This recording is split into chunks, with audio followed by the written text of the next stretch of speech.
Standard Chartered to absorb Zodia Custody. Crypto business Standard Chartered is preparing to absorb Zodia Custody, the institutional crypto custody firm it co-founded in 2020, according to a Bloomberg report, flagged by Cointelegraph on May 18, 2026. The move would convert Zodia from a partly owned joint venture into a wholly controlled business line inside the UK lender. Zodia Custody was originally launched by SC Ventures, Standard Chartered's innovation arm, alongside Northern Trust. Japan's SBI Holdings later took a stake and helped fund the firm's expansion into Asia. Bringing the unit fully in-house signals that the bank now treats digital asset safekeeping as core infrastructure rather than an experimental side bet. The deal reshapes a 5-year experiment. Zodia was built in a very different market. When it received its FCA registration in 2020, most large banks treated direct custody of crypto assets as a reputational risk. The joint venture model let Standard Chartered take exposure to the business while keeping a layer of separation from its main balance sheet. That logic has thinned out. UK and EU rules now give registered custodians clearer ground to operate. MyCA's custody and CASPI regimes are in force across the EU, and institutional demand has moved from if to how.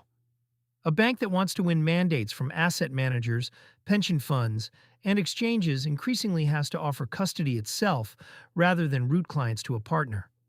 Bloomberg's reporting, as cited by Cointelegraph, frames the absorption as a buyout of the remaining external stakes, rather than a wind-down. Standard Chartered has not published a public statement at the time of writing, and the financial terms have not been disclosed. Bank-owned custody is becoming the default. Standard Chartered's move fits a broader shift. BNY has built out a dedicated digital asset platform.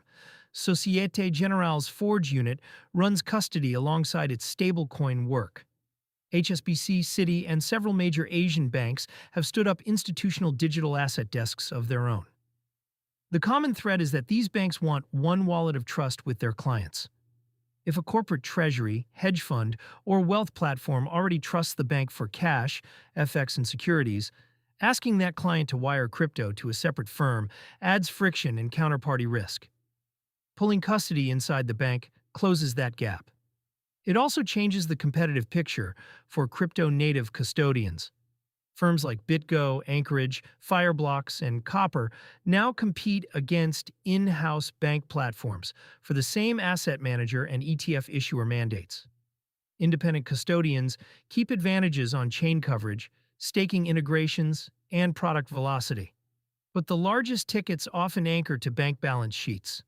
Implications for users and counterparties. For Zodia's existing clients, including exchanges and asset managers that rely on the firm for cold storage and settlement, the immediate change is governance rather than service.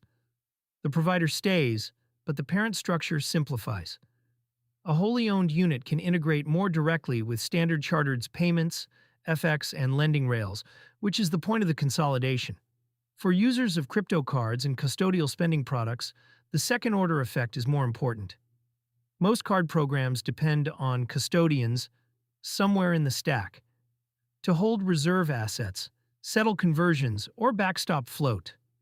A more concentrated bank-controlled custody layer tends to produce cleaner audits and regulatory comfort for card issuers, particularly in regions where self-custody options are not yet mainstream. It also matters for the UK market specifically. Standard Chartered is a UK-headquartered global bank, and Zodia holds UK FCA registration. A fully owned UK-anchored crypto custodian inside a top-tier global bank is a useful data point for British policymakers weighing how far to extend bank involvement in digital assets. The price backdrop is unflattering, but irrelevant. The announcement lands during a soft week for the spot market. As of May 18, 2026, BTC trades near 76,872, down 1.6% on the day and 4.9% on the week, while ETH sits at 2,116, down 3.2% and 9.3% on the same windows. The Crypto Fear and Greed Index reads 39 in fear territory.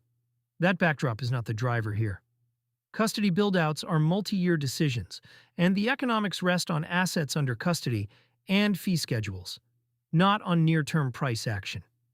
If anything, a softer market is a useful window for a bank to absorb a custody unit at a calmer valuation.